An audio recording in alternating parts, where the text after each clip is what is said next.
Hello, all. Welcome back to this third session on stability of linear discrete time systems. So, today we will see the bilinear transformation. So, here I have given a definition. This is, in fact, from the Wikipedia page. I have taken this definition here. In fact, bilinear transform, in fact, it is also known as, it is actually a transformation. It is also known as a Tustin's method. We'll see this definition later on. So, in the last sessions, what we had seen that we had seen the jury stability criterion, and it was in fact a stability test for the linear discrete time system. So, for investigating whether all the roots of the characteristic equation are within the unit circle of the z plane, right? So, that was what we had found in the last session. So now I will just go back to the S plane and the Z plane. So this is the S plane here. So when we had mapped the S plane onto the Z plane, onto the Z plane, so what we saw was like we had divided the strips S plane into strips of width omega S, where omega S is equal to 2 pi by t, where t is the sampling frequency, sampling period. And we saw that this strip-wise, the S plane can be transformed, can be mapped onto the Z plane, right? So here, like we saw that the left of each strip, the left of the imaginary axis of each strip is mapped onto the inside of the unit circle here. This is 1, this is minus 1, right? So the transformation is done with periodicity of the multiple strips. Like it is being transformed. This strip will be transformed onto the imaginary axis, onto the unit circle. This strip again is transformed onto the inside of the unit circle. So, in fact, if we have a pole here, we had seen it in the last but one lecture. If we have a pole here and a pole here with the same sigma values, these both poles will be transformed, will be mapped onto the same point on the z plane, right? In fact, if we have, if we pass through this straight line here, in fact, it will be circling round the z plane in this pattern. That means there, this is in fact a many to one mapping, many to one mapping. So many to one mapping using the relation z is equal to e raised to st.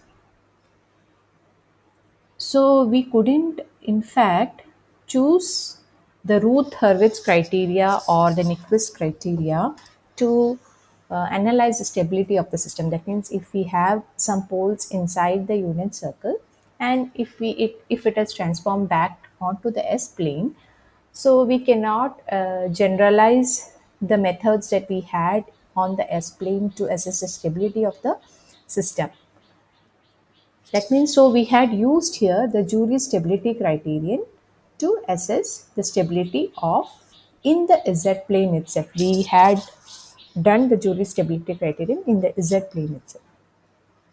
Now we do know many standard methods for that we had studied for the continuous time systems. That means we had checked whether the poles of the system are on the left of this S plane using many standard methods like Nyquist criterion, Routh-Locus diagrams, Bode diagrams, and also the Routh-Hurwitz criterion. So now the question is, can we use these methods again for assessing the stability of the Z plane?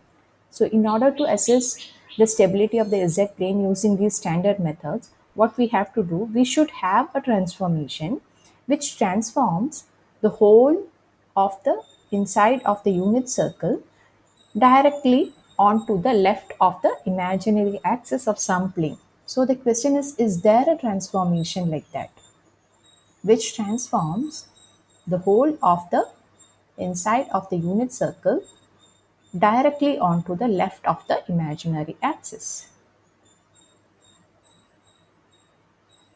So, like, now we can try to do an approximation here. That means here, let me write here, z is equal to e raised to st.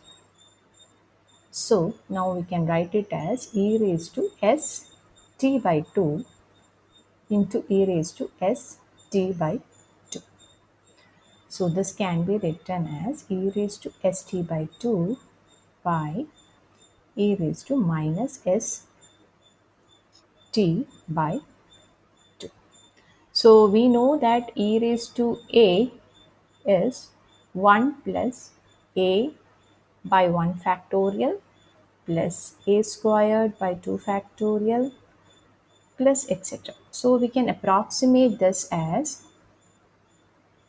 1 plus e raised to s t by 2 divided by 1 minus e raised to minus st by 2.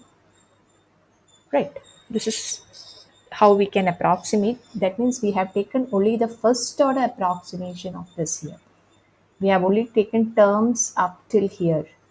The second order is not there for this system. So if we approximate z is equal to e raised to st to this pattern, and finally we come up with this equation.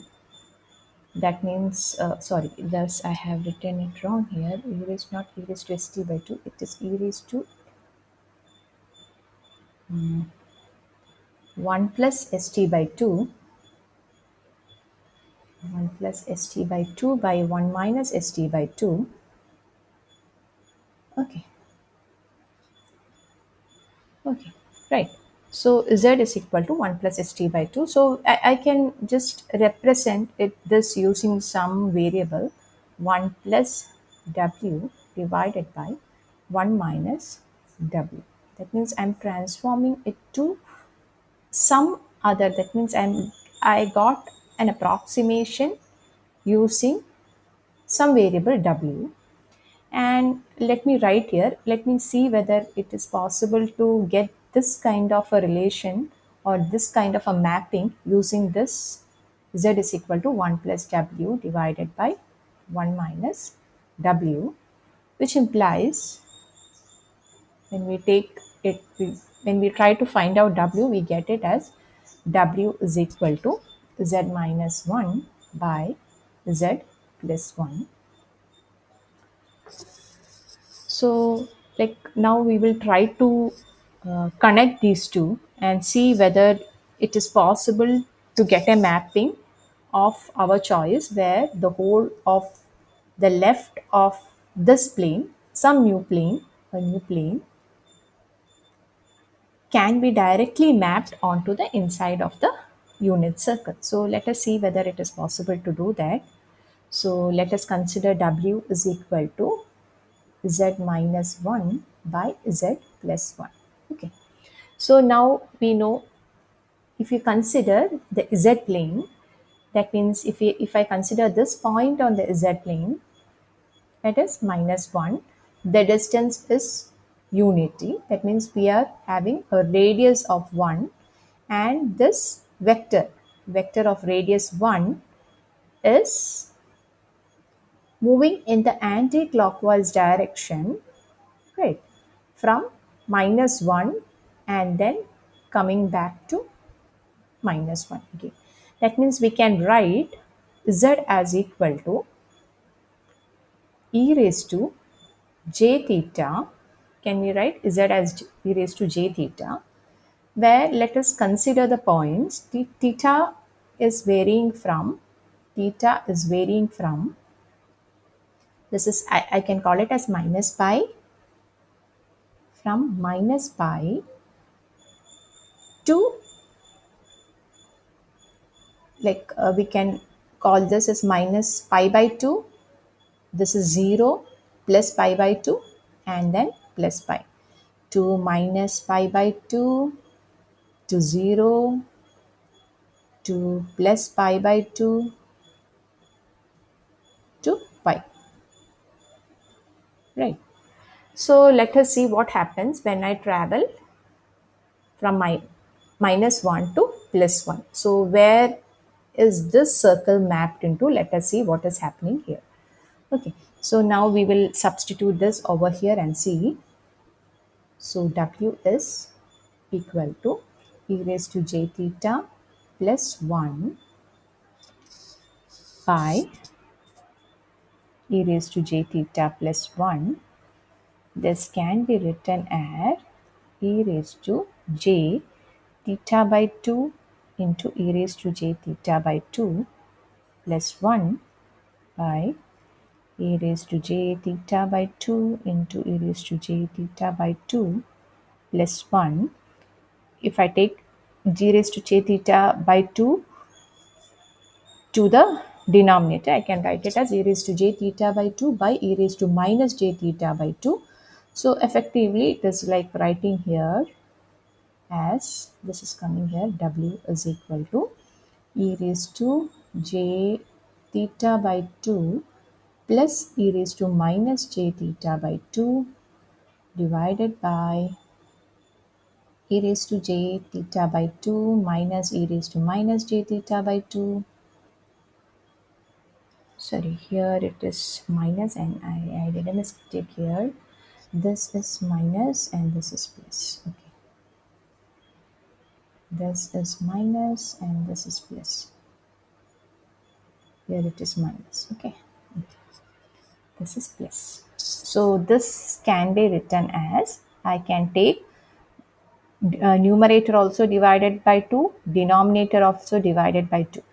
And here we will take the numerator divided by 2j. So we will take this numerator divided by 2j and denominator divided by 2.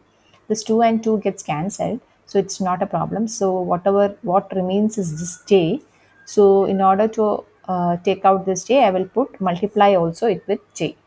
So this becomes equal to j into e raised to j theta by 2 minus e raised to minus j theta by 2 divided by 2j is in fact sine theta by 2, right? Sine theta by 2. This is cos theta by 2. So this becomes equal to j tan theta by 2, right? So that means this w is of the form j tan theta by 2. Now we will see what is happening when I go from this z is equal to e raised to j theta from minus pi to plus pi. So what happens to this w? What will happen to this w? Like w will be, that means j when it is minus pi. So we will write z is equal to e raised to j theta is in definitely 1. So like it is w is from minus pi to, I will not take all the terms here. I will take minus pi to 0 to plus pi, that is enough, right? Like it would be enough. So we will start from minus pi. When tan minus pi by 2, it will be minus j infinity. Tan 0 is 0. This will be plus j infinity. That means this unit circle is directly mapped onto the imaginary axis of this plane. If I write this as sigma and this as j omega, this has been mapped onto this imaginary axis. And whatever is less than this e raised to minus j theta, definitely, since it is of magnitude less than this, it will go to minus sigma direction. So all the inside of this unit circle will go to the inside of this plane. So towards the left of this plane, and whatever is on the right of the omega plane will definitely go on to the outside of the z plane. So we got something that using this transformation, that means using this relation, and that means when z is equal to 1 plus w divided by 1 minus w transformation, I could directly map the unit circle onto the imaginary axis. This plane, we can call it as the omega plane, or it is in fact an omega transformation, because now since we can directly map it onto the j omega axis, if we are having a characteristic equation in the z plane, what we can do is, so suppose I have a characteristic equation f of z in the z plane. This is in the z plane. And if I transform this using the transformation z to w to the w plane, I get all the poles inside this moved on to the left of this imaginary axis, and all the poles outside the z plane, it will be moved on to the right of the imaginary axis. So we can apply directly the Routh-Hurwitz criterion here, Routh-Hurwitz criterion, to check whether the system is stable. This system, that means to check whether f of z is stable. In the case of this kind of a mapping, we could not do that because here we were not able to directly map all of the left of the imaginary axis onto the inside of this unit circle. That means here we had mapped it strip wise. That means there was a periodicity problem here. So here that condition is not there.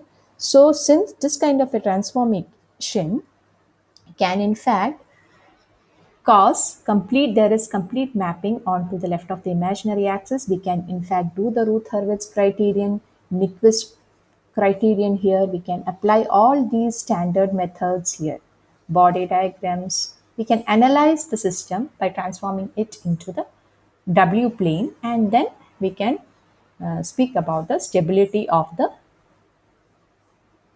discrete time system by transforming it into the new plane. So this is in fact called the bilinear transformation. This is in fact a first order approximation. This is in fact a first order approximation for this e raised to st relation. In fact, there is also we can say that it is also a trapezoidal approximation to the discrete time integral equation. So that we will not discuss here.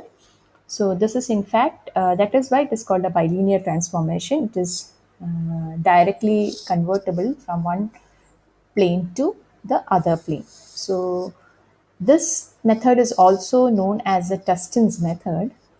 It is widely used in digital signal processing and discrete time control system theory due to this advantage, because we can use all these standard methods for the discrete time system. Okay, so now we will see the one or two problems based on this bilinear transformation to assess the stability of the system. Okay, so we will go to the next part to do some problems.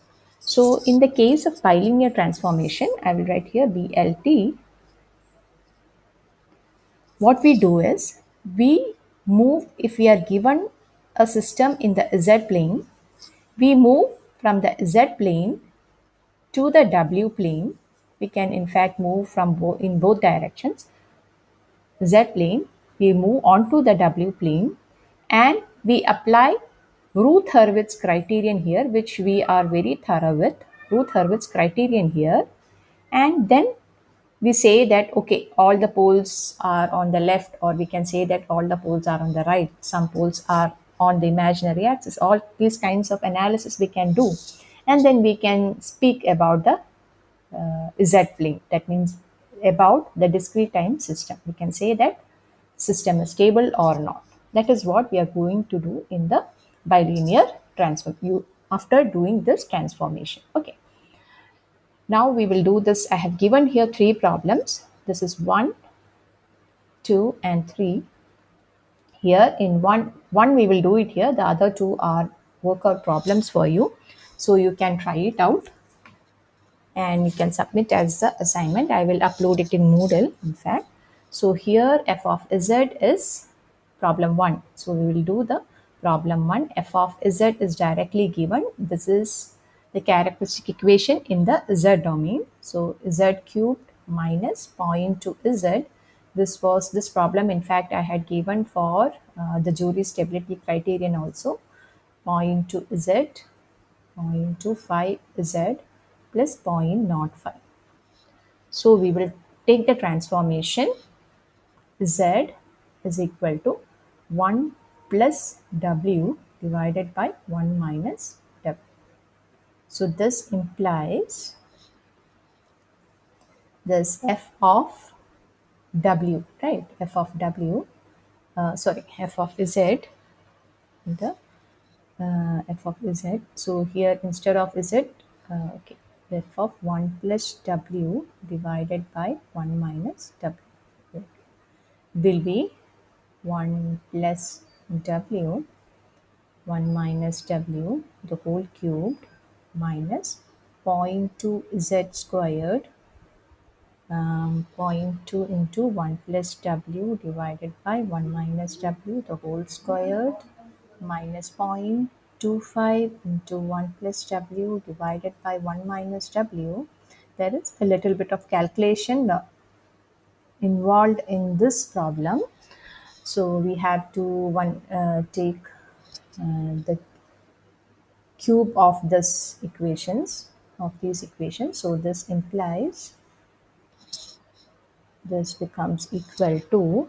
So I have already done this problem, kept this problem. So I will write down what are the values here. W cubed minus 3.6 w squared plus 2.9 w plus zero point 0.6. In fact, this is equal to 0. This is now the characteristic equation in the W plane. Now we can directly apply the Routh-Hurwitz criterion here. So what does the Routh-Hurwitz criterion say? Routh-Hurwitz criterion here. This criterion, what does it say? So it has two parts, similarly like the jury stability criterion. One is a necessary condition. Necessary condition. We are lucky enough, in fact. So this is not negative. This is in fact positive. I thought it was negative. Okay. Necessary condition is here. That means all the coefficients should be present. All the coefficients of all the powers of W should be present. So in fact, for this thing, all coefficients are present here. All the coefficients are present here. All coefficients are present here. And then the second case is like all the coefficients should be greater than 0. So all are positive. All the coefficients are positive. In fact, I'll write here coefficients itself. All the coefficients are positive. In case if this polynomial, we can also check whether the polynomial is odd or even also, then we have to take the derivative of this and do that. So we had seen that in the previous semester, so we will not repeat it here. So next, this is the first step, and second step is we have to go and check the sufficiency condition. So we will see the sufficiency condition. Since sufficiency condition, this has been, since these two are true, we can go for the sufficiency condition. So we will form the Routh array here. So Routh array can be formed like this. That is omega cubed here, omega squared here. So I will form the Routh array somewhere here. Omega cubed here, omega squared here, omega raised to 1 here, omega raised to 0 here. So we will write down the coefficients here. 0.9, 3.6, 2.9, 0.6. So this is 3.6 into 2.9 minus 0.9 into 0.6 divided by 3.6. we will get this value. This is 2.75. This value is 0. So this minus this divided by 2.75 will be zero point 0.6 here. This value also we have got. So what does the Ruth Hurwitz criterion say? How can we assess the stability from the Ruth array? If all the elements in the first row, if in all the elements in the first row there are no sign changes, then the system is stable. So if you look at this column, we can say that there are no sign changes. We can directly write that the system is stable. System is stable as there are no sign changes. There are no sign changes. Okay, so in fact, this is they one way of assessing the stability of the system other than the jury stability criteria. So we can use the same method for these workout problems here. You can convert this to the W plane and then apply the Ruth Hurwitz criterion. And this workout problem is a little bit more you have to do. Once you plug in this 1 plus w by 1 minus w to this equation, you also have this k. The question is to find out the values of k so that the system is stable. Okay, so we have to find out the range of values of k. So this kind of, once we are in the w plane, we have done these kinds of problems for the Ruth Hurwitz criterion to check the stability of the system, to find out the values of k for which the system is stable. Okay, so now this two problems I have given as a workout problem for you, and I will upload it in Moodle so that we can see whether it is working on. Okay, so now this is that. So now we have come to the end of working out these with these kinds of problems with the bilinear transformation. Now, so, but finally, before ending the session, I want to go to one more problem, discuss one more problem. So, this is in fact quite an interesting problem. So, I want to summarize the stability aspects after going into this problem. So, we will see this problem, and this is in fact, though we are going to consider the stability using the bilinear transformation here, this is a problem which gives a general uh, aspect of stability. So this is a general problem I'll write here, or interesting problem in fact. So if a discrete time system data control system is given in this form, we can say that what is the total transfer function of the system. So we can say the total transfer function GCL of Z can be written as G of Z by 1 plus GZ, right? And we also know that, in order to check the stability of this kind of a system, we have to go and search for the poles of this transfer function. That means we have to go and see the poles of the closed loop transfer function. That means the poles are in fact the is the denominator of is the numerator of 1 plus gz is equal to 0. So poles in fact is 1 plus are the roots of 1 plus gz is equal to 0. Okay, so we will see what is gz, and then we will plug in this equation and go and find out the characteristic equation. So this is in fact the characteristic equation for the system. So we will see what is g of z. So g of s is given, so I can write it in terms of a by s plus b by s plus 1 plus c by s plus 2. We know that there are three steps here to compute a given g of s. In order to compute g of z, we have three steps here. We had seen that in the previous session. So this becomes equal to a is in fact 1, b is also 1, a is 5, b is 5, b is minus 5, and c is minus 2 plus 2.5, something like that. Okay, so we have this becomes, in fact, not a is not 5, this is 2.5 by s minus 5 by s plus 1 plus 2.5 by s plus 2. Okay, so this is in fact the equation that we get here. Okay, so now in order to find gz, we have to take the z inverse of this equation. 2.5 by s minus 5 by s plus 1 plus 2.5 by s plus 2. Okay, okay, this becomes equal to, in fact, this is in fact equal to, like we have to in fact also take this becomes finally as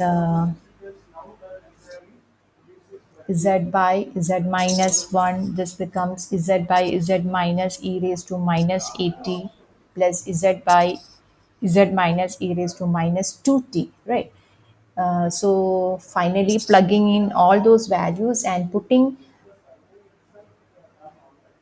t is equal to 1 second, we will get, so this you have to work out and see, we will get 5z into 0.4z plus 0.594 by 2 into z minus 1 into z minus 0.368 into z minus 0.135. This is in fact e raised to minus 1. This is in fact e raised to minus 2. Okay, this is e raised to minus 2. This is e raised to minus 1 because this leads to z by z minus e raised to minus t. T is in fact 1, e raised to minus 1. Here z by z minus e raised to minus 2t. Okay, so this minus 2t means e raised to minus 2 is this value. So we get something of this formula. So we will see the characteristic characteristic equation. So this is in fact 1 plus g of z equal to 0. This implies we will take 1 plus g of z. So this gets multiplied here. It becomes 2 into z minus 1 into z minus 0.368. There is a bit of algebra involved in this calculation. So plus 5z into 0.4 z plus 0.594 equal to 0. Okay, so we have come up with this equation now. This implies, so when we do the arrangement of z terms and z square terms, we end up with this characteristic equation z cubed minus zero point 0.5 z squared plus 2.49 z minus 0.496 equal to 0. So here what we will do, since in this session we have been dealing with the bilinear transformation, in order to check the stability of this equation, we will go with the bilinear transformation itself than the Jury stability criterion. For that we will do this transformation. We will plug in z is equal to 1 plus w divided by 1 minus w. This will lead to this equation becoming 3.5 w cubed minus 2.5 w squared plus 0.5 w plus 2.5 equal to 0, right? So now we are having the characteristic equation in the w plane. Now we can use the Routh-Hurwitz criterion.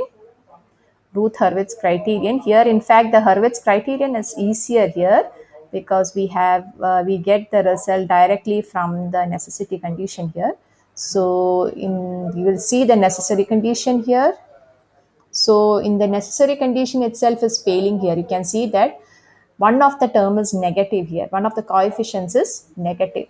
So one of the coefficients is negative, and we can directly say that the system is unstable. Coefficients is negative. So we can say that the system is unstable. System is unstable. Okay. So this is like the result that we have got for the discrete time system. Now, this system, what we have done is we are dealing with discrete time data systems like a continuous time system. That means we are sampling a continuous time system, and we have plugged in some digital controllers here. It is not shown here. So we do this kind of sampling to use a digital controller and design the system. So now this kind of a system has been sampled using t equal to 1 second.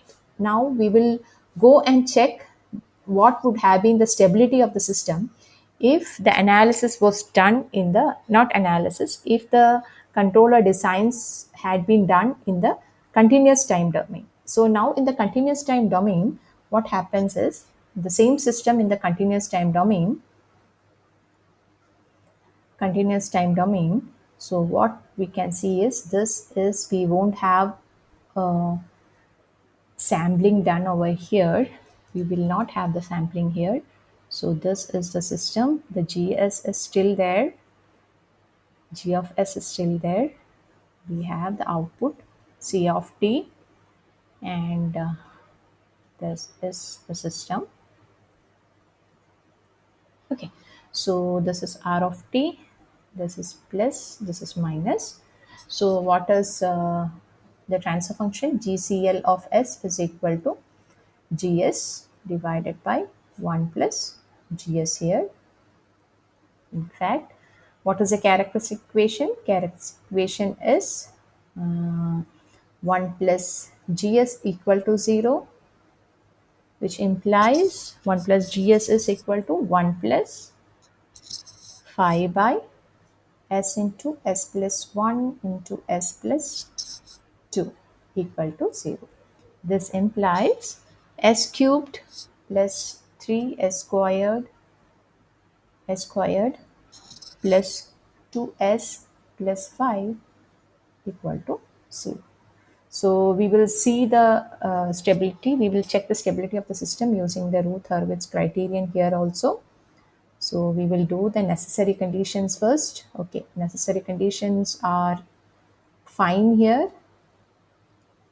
All the coefficients are present, and all the terms, all the coefficients are positive. So necessary condition is passed here. Now we can go for the sufficient condition. Sufficient condition, we can check the sufficiency condition.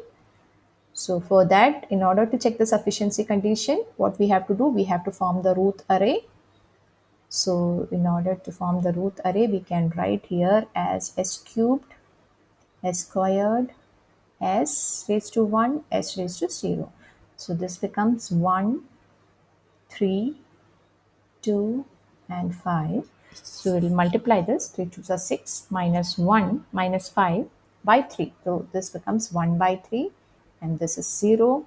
So this is 5 by 3 minus 0 divided by 1 by 3. So it will be 5 here, right? So this is 5. So what does the sufficiency condition say? It says that there should not be any sign changes in the first column. Okay. So here we are not able to see any sign changes. So we can write here no sign changes. So this implies the continuous time system is stable, right? Okay. So what has happened here? What has happened here? In this system, like if we have introduced a sampler in the continuous time system, and with the sampling time here it is t is equal to 1 second, the system has, in fact, the sampling in fact is having a destabilizing effect for the system. So we just introduced a sampler here. We have just introduced a sampler here, and this sampler could cause a destabilizing effect on the whole system. Okay, that is what is happening here. So you should understand that the discrete time systems, a continuous time system which is stable,